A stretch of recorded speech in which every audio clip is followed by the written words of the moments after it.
Hi, everyone. Harry here to talk about Oops, They Did It Again.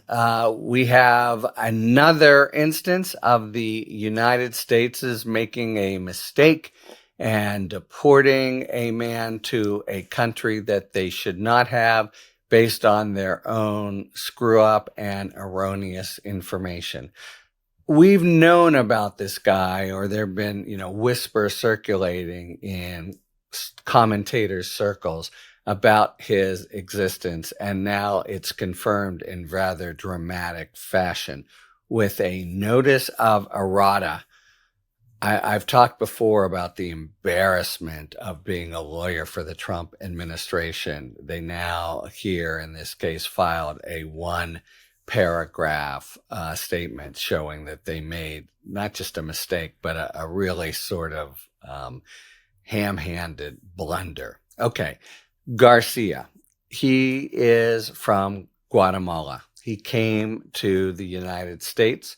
While moving through Mexico, he was raped, held hostage, and could only get out by his sisters paying money and a ransom, which he did.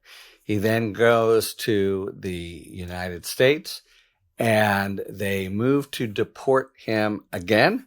In doing so, he's got a well-founded fear of prosecution in Guatemala. We know that the hearing officer found it. And then in addition, the question was, what about Mexico? Does he have a well-founded fear there? The United States filed an affidavit from an IC officer saying he told me he doesn't have a well-founded fear of going to Mexico. And based on that, he had already been sent there, but the judge overseeing the case did not order his prompt return, rather ordered discovery, because even if, and this is a great example of how you just can't rely on this administration in particular, between its apparent chaotic inefficiency and what's obviously a real push to deport people who, without really due care and attention, mistakes are made, to say the least. And we're talking about the kinds of mistakes. This was a theme in the Supreme Court last Friday, that are far from casual. The whole system sort of revolts against them. Take a person, don't give them any notice and opportunity. Don't, in other words, give them habeas corpus hearing, and just send them down to potential places where they're persecuted, threatened, or torture prisons. These are not things that a system should treat casually, and not things that this administration should treat casually. But it's not only treating it casually, but treating it as a challenge. Abrego Garcia is a very good example to not do anything to remedy its own severe mistakes. Okay, so Garcia is a plaintiff in a putative class action in front of a district court judge. And the class is about people who are sent under another program of the United States. So it's challenging a different program to third-person countries. In other words, to countries that aren't their own countries. So this guy can't get sent back to Guatemala. We know that the U.S. doesn't contest it because of a well-founded fear of prosecution. And also, he is afraid to go to Mexico, where he was raped and held hostage and had to pay ransom and the like. But when the time came, the U.S. said, oh, no, he doesn't have a well-founded fear of prosecution. So the judge said, we'll have discovery and see what's going on, but I'm not going to order you to bring him back right away. They have discovery. Lo and behold, this is what the discovery produces. Pressure is put on the United States. It's happening, right? With Boasberg, happening with Zinnis. They say, show us the goods, show us the beef, United States. And they bob and weave and don't do anything. And then, in this case, here's what they do. Oops, defendant's notice of errata. Oops. We hereby advise the court that although we had a declaration sworn under penalty of perjury to the court, right, that the removal officer from the ICA verbally asked Garcia, "Are you afraid of being returned to Mexico?" And he said, "No." Declaration of Brian Ortega. But, upon further investigation, the defendants, the administration, cannot identify any officer who asked Garcia whether he had that fear, nor can they identify any officer who told him he was being deported to Mexico. So here's a declaration just correcting things. And, our bad. So we now have, they swore to the judge who would have very possibly created class status and an order to return Garcia to the country. They swore to the judge. He's not afraid of being returned to Mexico. Okay, let's find out more about this. Who said so? What? Oops, we just don't have it. So what happens now? First, you have a really pissed off federal judge. I can't emphasize this enough. The United States has a higher responsibility that district court judges really depend on to be candid, tell the truth, including any blemishes or, in this case, complete embarrassments. But to tell it right the first time, they depend on the United States. And just again and again, you've had judges now, 3 or 4 just in the first 2 days of this week, basically taking the U.S. And the Supreme Court last Friday, basically calling the U.S. out for not being candid, for being tactical at best, for bobbing and weaving and keeping the truth from coming out, for not following orders in the discovery that district courts are trying to gather to figure out what to do with people who have been deported.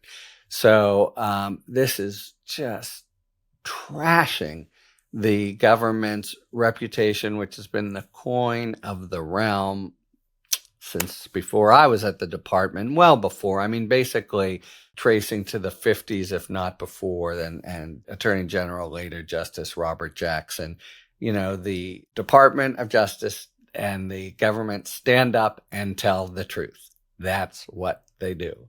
I remember having a case where it looked like a big submission we'd made, a different lawyer had made, was maybe going to turn out to be false. And I spent 2 days tracking it down and very fortunately finding out it wasn't false, but I had to be prepared to just fall on my sword in front of a court and say, this whole thing, we were wrong. And that would result in all kinds of things. But better that than just because justice and fidelity to the Constitution require it, but better that also than having the court not trust you. So these guys, on top of everything else, are so dispensing, pissing away, I think is a fair way to put it, the really goodwill and credibility of the U.S. So anyway, they say, my bad. And the judge specifically said at the time, okay, let's take some discovery. I won't order, based on this declaration, I won't order Garcia now to be returned or for you to facilitate his being returned from Mexico. But let's figure out about the due process that he had or didn't have, and what we should do about it now. And again, he is the named plaintiff. That means, it's in his name, U.S. versus OCG for Garcia,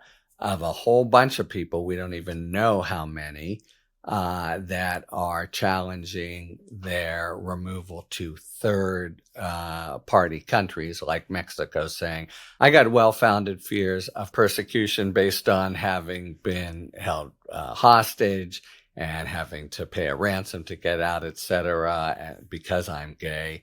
I don't want to go to Mexico either. When he actually is in declaration, makes it clear, okay, if it's not someplace that's not Mexico and Guatemala, that's great. Hooray. I'm not contesting my deportability, but I just don't want to go to these 2 countries in the whole world because that's where I know I am really going to be persecuted based on my sexual orientation. So,